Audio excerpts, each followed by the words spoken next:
পৃথিবীটা কিন্তু আসলে খুবই সুন্দর। আর এই সুন্দর পৃথিবীকে আরও সুন্দর করতে ভগবান সৃষ্টি করেছে বাচ্চাদের। আর এই ভিডিওটা হলো আমারই এক প্রিয় প্রিয় প্রিয় বাচ্চা দেবাংশের। দেবাংশের 5 বছরের জন্মদিন ছিল। 5th ইয়ার স্পেশাল বার্থডে বলে কথা। একটু তো ঘটা করে করতেই হয়, কিন্তু সেই একটু ঘটা করে করতে গিয়ে সঙ্গীতা আর অমৃতদা বেশ আড়ম্বরপূর্ণভাবেই, মানে বেশ গ্র্যান্ডভাবেই দেবাংশের 5th ইয়ার সেলিব্রেশনটা একদম জমাটি কায়দায় পালন করলো। আর সেই সুযোগে আমরাও ভীষণ ভীষণ এনজয় করেছি। বাড়ির কাছেই মানে খানিকটা দূরে একটি রেস্তোরাঁয় ওরা পার্টি হলটা বুক করে নিয়েছিল। আর তার সঙ্গে বুক করেছিল এই গেম জোন, আর তার সঙ্গে তো খাওয়ার দাওয়ার ছিলই ওদের প্ল্যানিংয়ের মধ্যে। তো সেইখানে নিয়ে গিয়ে আমরা যা দারুণভাবে গল্প করেছি সেটা আর বলার অপেক্ষা রাখে না। তার কারণ দেবাংশ মানে আমাদের মারিও কিং, যার জন্মদিন ছিল ওই দিন, সে আর তার সঙ্গে সমস্ত কটা বাচ্চা এই প্লে পেন বা প্লে জোনে এসে একদম হুড়ুম ধারুম খেলা করেছে। সবকটা বাচ্চা যেন একেবারে খুশিতে আত্মহারা ছিল। আর এই কোকো আর দেবাংশ হচ্ছে একেবারে রাজা গজা বা জগাই মাদাই, একদম দুজনে প্রায় কাছাকাছি হাইটের, আর সেই সঙ্গে আনন্দ। আর বাচ্চাদেরকে একদম প্লে জোনে একেবারে আলাদা করে দিয়ে দেখুন আমাদের মাদের গল্প, একদম শান্তি মতোভাবে সাজগোজ নিয়ে ঢং করে কিন্তু আমরা বেশ সুন্দরভাবে শান্তিতে গল্প করতে পেরেছি ওই দিন। এই যে কি দুর্দান্ত simple yet beautiful decoration. Sangeeta আর অমৃতার চয়েস আছে বলতেই হয়, সেই সঙ্গে রেস্তোরাঁর কর্মচারীদেরকেও একটু সাধুবাদ দিতে হয়। বাচ্চাদের জন্য কি করে সিম্পল থাকা সত্ত্বেও এত সুন্দর আই ক্যাচিং কালার পপটপ ডেকোরেশন ওরা করেছিল, সেটা কিন্তু সবার নজর কেড়েছিল। ফটো বুথটা জাস্ট দুর্দান্ত হয়েছিল। আর এই যে ওই রেস্তোরাঁর খানিকটা আমি ডেকোরেশন তুলে ধরার চেষ্টা করেছি এই ভিডিওটার মাধ্যমে। কারণ দেখুন, যার বার্থডে তাকে দেখানো যতটা ইম্পর্টেন্ট, গেস্ট দেখানো যতটা ইম্পর্টেন্ট, অ্যাম্বিয়েন্সটা দেখানোও কিন্তু ততটা ইম্পর্টেন্ট। তার কারণ যদি সমগ্রটা আমি তুলে ধরতে না পারি, তাহলে কিন্তু আনন্দের যে পর্যায়টা সেটা বোধহয় পুরোপুরিভাবে ছুঁয়ে দেখা যাবে না। আর এখানে আরেকজন ঢঙ্গি পিসি মানে আমার ছাত্রী অঙ্গিরা, ও কিন্তু সাজগোজের বাহারে একদম পরিপুষ্ট, সেজে গুজে চলে এসছে দেবাংশের জন্মদিন খেতে। আর এখানে হচ্ছে আমাদের একদম life of the party, Sangeeta একেবারে শোটাকে চুরি করে নিয়েছিল, একদম যাকে বলে স্টোল দ্য শো।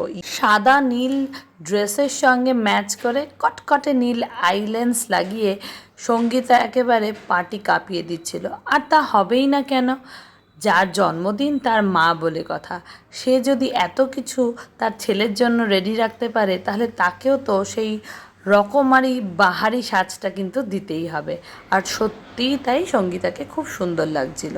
এখানে বলতে হয় যে সঙ্গীতা কিন্তু খুব সুন্দর একজন মেকআপ আর্টিস্ট, ও দুর্দান্ত সমস্ত মেকআপ করে, আর সব জায়গায় গিয়ে খুব সুন্দরভাবে পার্টি মেকআপের বুকিংসও ও নেয়। আপনাদের যদি কারোর দরকার হয় সঙ্গীতাকে, আমাকে বলবেন, আমি কমেন্টে ওর সঙ্গে কন্ট্যাক্ট করার নাম্বারটা শেয়ার করে দেবো। সাউথ ইন্ডিয়ান স্টাইলে ব্লু আর সাদার কম্বিনেশনে প্রিন্টেড হাফ শাড়ি পরে কিন্তু খুব সুন্দর লাগছিল ওই দিন সঙ্গীতাকে। মানে যাদের পার্টি, মানে হোস্ট কিন্তু একদম দেখে বুঝিয়ে দিচ্ছিল ওই দিন যে yes, I am the host of the show. আর এখানে প্রিয়জনদের সাথে কেক কাটিং করে দেবাংশ একে অপরকে কেক খাইয়ে দিচ্ছে। আর এখানে বাকিরা ওয়েট করছে, সবাই কিন্তু একদম অধীর আগ্রহে ক্যামেরা নিয়ে ফটো তুলছে। আর এখানে ছিল এবার কচি কাচাদের ফটো সেশন দেবাংশের সঙ্গে। কিন্তু কোকো ওই অলওয়েজ কিছু না কিছু গন্ডগোল করবে, আর সে ওখানে কেক স্ট্যান্ডটাকে চাকার মতো ঘোরাচ্ছিল। বলতে বলতেই আমরা বসে গেছিলাম খেতে, আর স্টার্টার দিয়ে এখানে শুরু করলাম। ফার্স্টেই ছিল চিকেন টাংরি কাবাব, কিন্তু তারপর বাচ্চাগুলো খাওয়ার সময় এত দুষ্টুমি করলো যে প্রায় 13 থেকে 15 রকমের স্টার্টার থাকা সত্ত্বেও বাকিগুলোর আর ভিডিও ক্লিপস আমি নিয়ে উঠতে পারিনি। তারপর চলে যাচ্ছি চলুন মেন কোর্সের দিকটায়। এখানে দেখছেন তো সবাই কিন্তু ভীষণ ভালোভাবে খাবারটা এনজয় করছে, আর বাফে কাউন্টারে কিন্তু একেবারে লাইন লেগে গেছে। বিরিয়ানি, নুডলস, চাটস, পিৎজা, পাস্তা, কি না ছিল। আর এখানে সবাই কিন্তু কবজি ডুবিয়ে খাচ্ছে আর একে অপরের সঙ্গে গল্পে মেতেছে। বাঙালি বলে কথা বস। কিন্তু দেখুন, আমার চোখ গিয়ে আটকালো এই ডেজার্ট কাউন্টারে। এখানে চকলেট ফাউন্টেন দেখে কিন্তু বাচ্চাগুলো আগে ওদিকেই যাওয়ার চেষ্টা করছিল।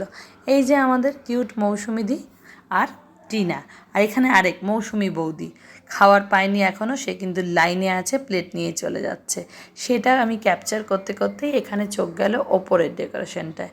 খুব ছিমছাং আর আই ক্যাচিং ডেকোরেশন ছিল। সেই করতে করতে আমিও ভাবলাম একটু গলা ভিজিয়ে নিই, চলে গেলাম পেপসি কাউন্টারে, মানে ওই সফট ড্রিঙ্কস বা কোল্ড ড্রিঙ্কস কাউন্টারে। আর এই যে হায় রে বাঙালি, মাটনের ট্রে দেখে একেবারে লাইন পড়ে গেছে। আর সবচেয়ে ফানি বিষয় হলো, জয় ওখানে গেছিলো নিজের জন্য মাটন নিতে, কিন্তু বেচারা নিজে আর খেতে পারছে না, সবাইকে সার্ভ করে যাচ্ছে ওখানে। সবাই ওকে দেখে প্লেটটা এগিয়ে দিচ্ছে আর ও সবাইকে মাটন সার্ভ করছে।